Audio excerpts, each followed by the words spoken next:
12 de outubro de 1995, dia de Nossa Senhora Aparecida. Um bispo evangélico entra ao vivo na Rede Record, se aproxima de uma imagem da Santa Padroeira do Brasil e começa a chutá-la, na frente de milhões de telespectadores. O nome dele é Sérgio von Helder. A Igreja, a Universal do Reino de Deus. O episódio provoca uma das maiores crises religiosas da história recente do país. Mas o que poucos sabem é que aquele chute não foi um ato isolado. Foi a explosão de uma tensão que vinha sendo construída havia quase 450 anos, desde os primeiros protestantes que pisaram em solo brasileiro e foram executados por sua fé. Essa é a história de como um movimento perseguido, queimado, silenciado, se tornou a força religiosa que mais cresce no maior país católico do mundo, com peso decisivo na mídia, na cultura e na política. Tudo começa em 1557, numa ilha na Baía de Guanabara.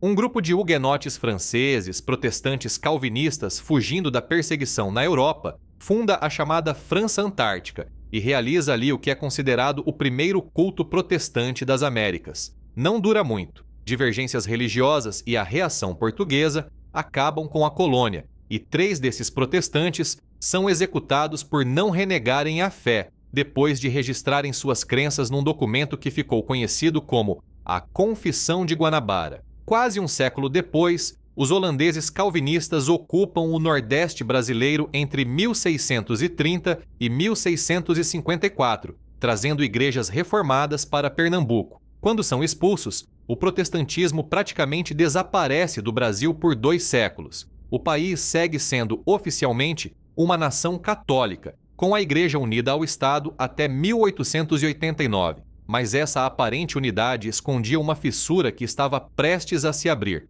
É no século XIX que o protestantismo volta com força, e dessa vez para ficar. Em 1855, o missionário escocês Robert Reed Kelly chega ao Brasil e 3 anos depois funda no Rio de Janeiro a Igreja Evangélica Fluminense, considerada a primeira igreja evangélica de missão permanente do país. Em 1859, desembarca o americano Ashbel Green Simonton, que funda em 1862 a primeira igreja presbiteriana em solo brasileiro. Esses pioneiros enfrentam perseguição real, cultos são invadidos, bíblias protestantes são queimadas publicamente em praças e alguns fiéis chegam a ser presos. Mas o crescimento é lento e restrito às elites urbanas. O verdadeiro ponto de virada acontece em 1910 e 1911, quando 2 eventos praticamente simultâneos, um em São Paulo e outro em Belém do Pará, plantam a semente que vai explodir décadas depois. O pentecostalismo chega ao Brasil.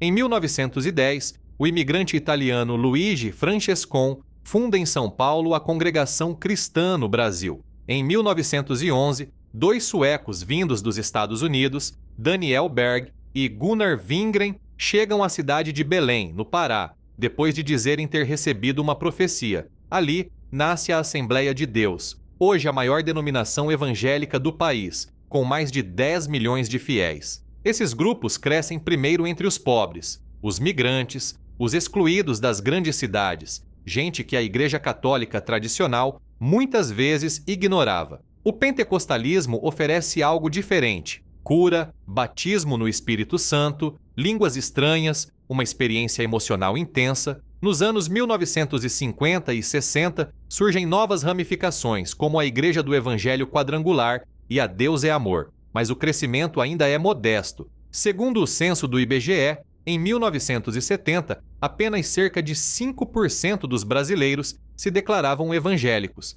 Ninguém imaginava o que estava por vir. Em 1977, um ex-funcionário público chamado Edir Macedo funda no Rio de Janeiro a Igreja Universal do Reino de Deus. Diferente das igrejas pentecostais tradicionais, a Universal aposta pesado em rádio, depois televisão e numa teologia da prosperidade. Dízimos e ofertas generosas trariam bênçãos financeiras de volta. O crescimento é vertiginoso. Em 1989, Macedo compra a Rede Record, uma das maiores emissoras do Brasil, consolidando um império de comunicação sem precedentes para uma igreja evangélica. Mas o poder vem acompanhado de escândalos. Em 1992, Macedo é preso acusado de charlatanismo e estelionato, ligados a curas milagrosas encenadas. Ele passa 11 dias na cadeia antes de ser solto e nega todas as acusações. Anos depois, outros processos contra ele acabariam arquivados pela justiça.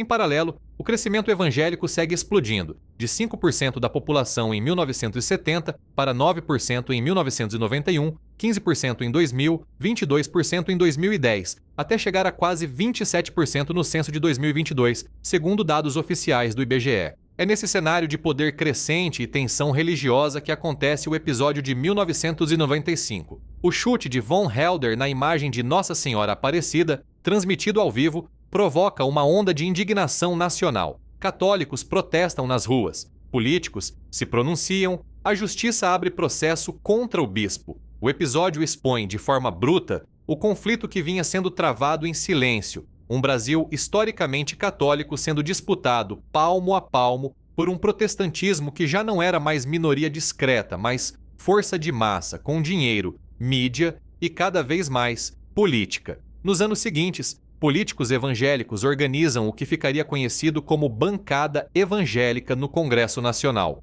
um bloco que hoje reúne mais de 100 parlamentares e influencia diretamente pautas de costumes, educação e até composição do Supremo Tribunal Federal. O que começou como perseguição virou barganha de poder no centro da República. Hoje, segundo projeções de demógrafos baseadas nos dados do IBGE, os evangélicos podem se tornar o maior grupo religioso do Brasil nas próximas décadas. Um país que executou seus primeiros protestantes, agora tem neles uma das forças mais influentes de sua política, sua economia e sua cultura. E a pergunta que fica é, na sua visão, o que explica um crescimento tão rápido e como ele vai moldar o futuro do país? Deixe sua opinião nos comentários. Se este mergulho na história oculta do Brasil te fez pensar, se inscreva no Arquivo Oculto, ative o sininho e venha com a gente destrinchar os próximos segredos que moldaram este país.